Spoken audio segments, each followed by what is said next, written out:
ఒప్పందం కుదుర్చుకున్నారో పెద్దల మధ్య అది చెయ్యాలి, అమలు చేయాలి, మా నాయకుడు మేము ముఖ్యమంత్రిగా చూడాలని అనుకున్నాం అనేది. అంటే మొన్న ఒక నాయకుడు డిప్యూటీ సీఎం చేయాలి లోకేష్ అన్నాడు కాబట్టి టీడీపీకి సంబంధించి వాళ్ళ జనసేన వాళ్ళు బయటకు వచ్చారేమో. మేబీ ఇవే భవిష్యత్తులో ఇంకా క్లాషెస్ అవుతాయేమో. అంటే ఆ ప్రయారిటీ కోసం పాకులాడే పరిస్థితి ఎందుకు వస్తుంది? మీరు విత్ ఇన్ మినిట్స్ లో ఇంకొక స్టేట్మెంట్ కూడా వచ్చింది ఇప్పుడే మనం వీడియో చేస్తున్న టైంలోనే. ఆదిరెడ్డి వాసు లోకేష్ డిప్యూటీ సీఎం గా సీఎం చేయండి అంటున్నాడు ఆయన. తెలుగుదేశంలో కూడా చంద్రబాబు గారికి ఎత్త పెట్టేస్తున్నారు వీళ్ళు.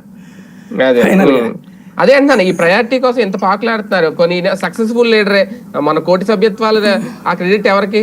ఈయనకే దక్కుతుంది, నారా లోకేష్ గారికే దక్కుతుంది. కానీ ఏంటో ఇది అర్థం కావట్లేదు. అంటే పవన్ చూసే ఇదంతా జరుగుతోందా? పవన్ చూసి ఒక రకంగా ఓరలేని పరిస్థితి ఏమన్నా కనిపిస్తోందా తమ్ముళ్ళలో? అట్లా అనకూడదు. తెలుగుదేశం పార్టీ వాళ్ళకి సుదీర్ఘ రాజకీయ అనుభవం ఉంది, కార్యకర్తలకి నాయకులకి. వాళ్ళు వ్యూహాత్మకంగా ఆలోచిస్తున్నారు. పవన్ కళ్యాణ్ ఇట్లాగే వెళ్తే పవన్ డామినేషన్ అనేది వెళ్ళటంతో పాటు తెలుగుదేశానికి సంబంధించిన డామినేషన్ తగ్గుతుంది. అంటే కంప్లీట్ డిపెండబిలిటీ వస్తుంది. అంటే దానివల్ల డ్యామేజ్ ఉంటుంది. అంతే కదా, మరి నువ్వు డిపెండబిలిటీ వస్తే ఎట్లాగా పార్టీకి? ఓట్ల డ్యామేజే కాదు, పార్టీ ఉనికి సమస్య కదా. ఇప్పుడు పవన్ కళ్యాణ్ లేనిదే తెలుగుదేశం లేదు అనే మాటని వాళ్ళు అంగీకరించరు. మా వల్ల పవన్ కళ్యాణ్ వచ్చాడు, 21 సీట్లు సంపాదించుకున్నాడు అంటారు వాళ్ళు. ఇప్పుడు జనసేన వాళ్ళు ఏమంటారు? పవన్ వలన ఊపు వచ్చిందంటారు. వాళ్ళు ఏమంటారు?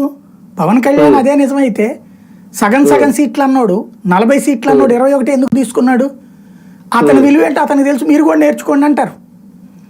అంతే తప్పించి తెలుగుదేశం డామినేటింగ్ రోల్ ని వాళ్ళు సచ్చినా వదులుకోరు. తెలుగుదేశం వల్ల పవన్ కళ్యాణ్ సీఎం అయ్యాదే, డిప్యూటీ సీఎం అయ్యాడు, తెలుగుదేశం వల్ల భారతీయ జనతా పార్టీ కేంద్రంలో అధికారంలో ఉందని ఫీల్ అవుతారు వాళ్ళు. ఇంకొకటి, ఒక్కసారి డౌన్ అయితే మనల్ని మనం తగ్గించుకుంటే తర్వాత మళ్ళీ అందుకోవడం కష్టం. శివసేన సాక్ష్యం, నవీన్ పట్నాయక్ సాక్ష్యం, నితీష్ కుమార్ సాక్ష్యం. అక్కడ బీజేపీ శత్రువు, ఇక్కడ పవన్ కళ్యాణ్ సమస్య అవుతాడు రేపొద్దున.